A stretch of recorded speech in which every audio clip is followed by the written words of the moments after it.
Yes, in those days, there was no control for your television. So, I got up the first time. I still can't do it, I tell you. So I hopped to the television, put it on, came back and I thought, shit, I've got the wrong bloody programme.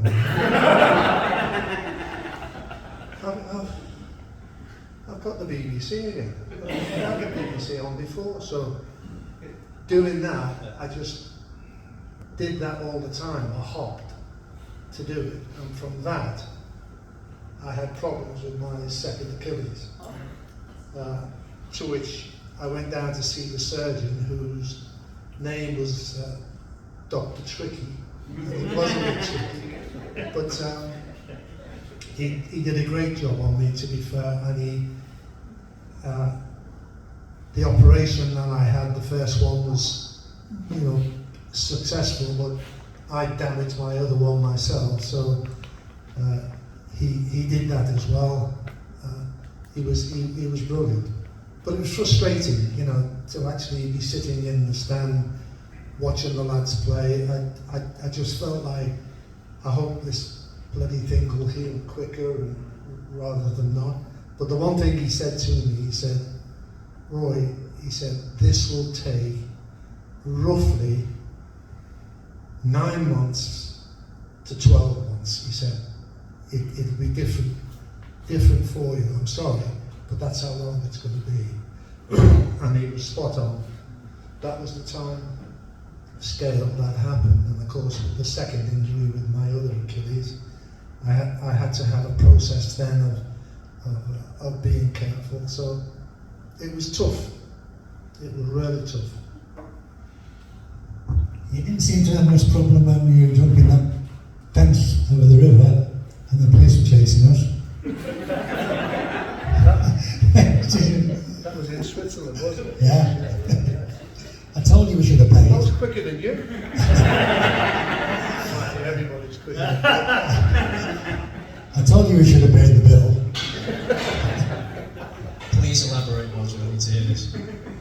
Well, because I was suspended, I think, wasn't I? I was injured. Well, you weren't picked. I went back. And so when the others all gone to bed or whatever, we managed to go out for a drink someplace. And whatever reason, I don't know, we'd had a few drinks and we said, you think we can get out of here? I'm not going to pay. I'm going to pay. That wasn't my idea.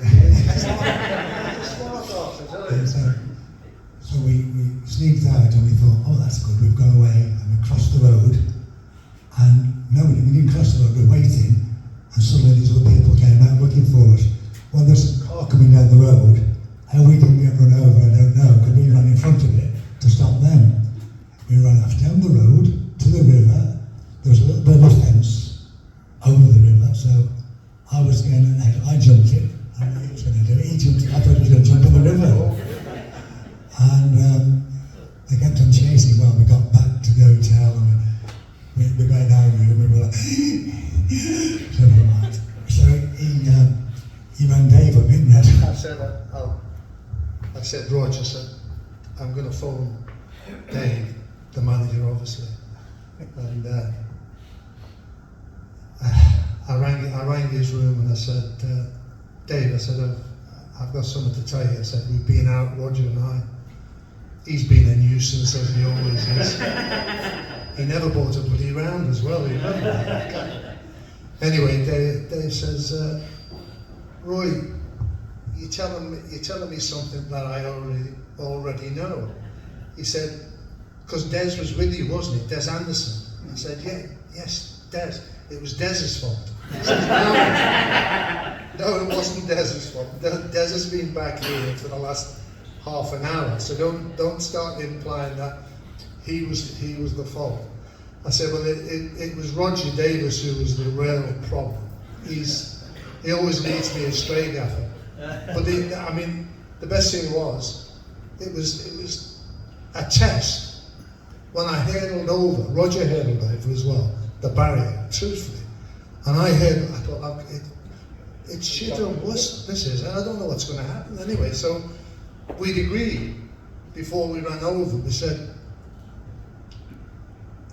if we don't make it, then we're going to jump off the bridge and go into the water, didn't we? The things that go through your head when you know you've done something wrong. Anyway, Dave said, I know all about it, don't worry about it, Roy. He said, get yourself to bed and whatever. I said, oh, okay. So I put you to bed, didn't I?